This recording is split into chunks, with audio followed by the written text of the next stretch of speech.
लसानियत की बुनियाद पे, सेक्टेरियन बुनियादों पे और फ़िरका वारियत की बुनियादों पे दुआ ज़हरा को टॉर्चर किया जा रहा है। किसी को ये राइट नहीं है कि दारुल अमान के अंदर किसी को टॉर्चर किया जाए। उसने मुझसे मदद की अपील की थी। उसने मुझे कहा था कि आपकी एक आवाज़ है। ये बड़ी हिम्मत की बात है कि अभी तक वो उस चीज़ पे खड़ी है, इसीलिए हम उसकी वजह से बाहर आए हैं। शहला रज़ा मत कहें, सैयदा शहला रज़ा, सैयद मेहदी काज़मी, ठीक है, समझ आ गई होगी आपको।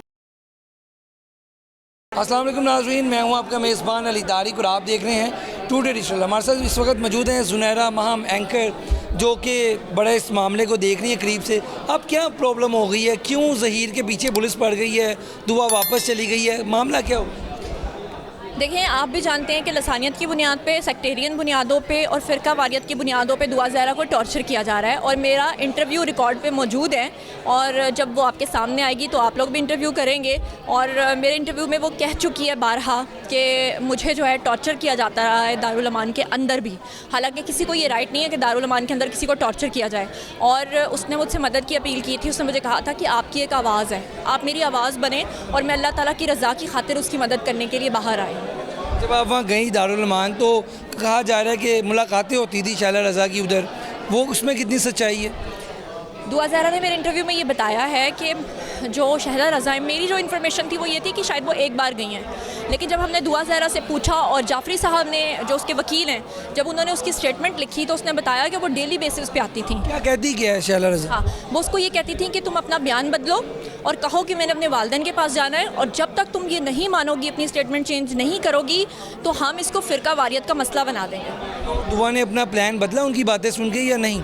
देखिए, नहीं बदला। ये बड़ी हिम्मत की बात है कि अभी तक वो उस चीज़ पे खड़ी है, इसीलिए हम उसकी वजह से बाहर आए हैं, वरना लोग अपनी स्टेटमेंट बदल लेते हैं। अब तो रिकॉर्ड है, मेरे चैनल पे रिकॉर्ड है कि उसने इंटरव्यू में भी ये बारहा कहा है। अच्छा, मुझे ये बताएं, इसमें शहला रज़ा क्यों पार्टी बन गई है? हालांकि वो तो पीपल्स पार्टी की एक रहनुमा है, उनका बीच में क्या, उनका आपको इंटरेस्ट क्या लगता है? आप सिर्फ शहला रज़ा मत कहें, सैयदा शहला रज़ा, सैयद मेहदी काज़मी, ठीक है, समझ आ गई होगी आपको। वकील भी सैयद है, उनको सलाम है, जाफरी साहब हैं वो भी, लेकिन वो हक और सच के लिए खड़े हैं। पहले ये उनके वकील नहीं थे, पहले ये सोशल मीडिया प्लेटफॉर्म्स पे उसके लिए आवाज़ बुलंद कर रहे थे, क्योंकि हमने इनको जाकर उनका घर दिखाया, उनको सारी चीज़ें दिखाई। पहले उन्होंने वेरीफाई किया, उसके बाद ये बिना फ़ीस के, बिना पैसे लिए उसके लिए केस लड़ रहे हैं। लड़ाई की जो बातें उड़ दी जी कि खुश अब नहीं है, खुश ज़हीर के साथ हुआ, इसमें कितनी हकीकत है और आपको क्या लगता है कि वाकई फेडअप हो गई है कि?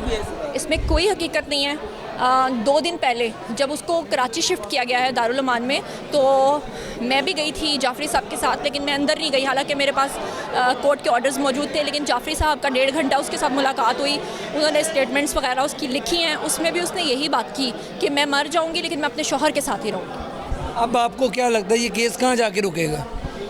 ये केस अनानियत का केस बन चुका है। अगर कानून को देखा जाए तो कानून ये कहता है कि लड़की की स्टेटमेंट के बगैर उसको कहीं नहीं भेजा जा सकता। अगर वो कहती है कि मैंने अपने शौहर के साथ रहना है, तो शौहर के साथ ही रहेगी। लेकिन आपने देखा कि अभी तक इस केस को 3 माह से खींचा जा रहा है, च्युइंगम की तरह चबाते जा रहे हैं। इसीलिए आज उसके हक़ के लिए आवाज़ बुलंद करने के लिए हम यहाँ मौजूद हैं। बिल्कुल, आपने गुफ्तगू सुनी ज़ुनैरा महम एंकर की, सारे मामले को करीब से देख रही थी और उनका भी ये कहना है कि मामले को जो है सुलझाया नहीं जा रहा, बल्कि जानबूझ के जो है खींचा जा रहा। आज की वीडियो के साथ मुझे दें इजाज़त, अल्लाह हाफ़िज़।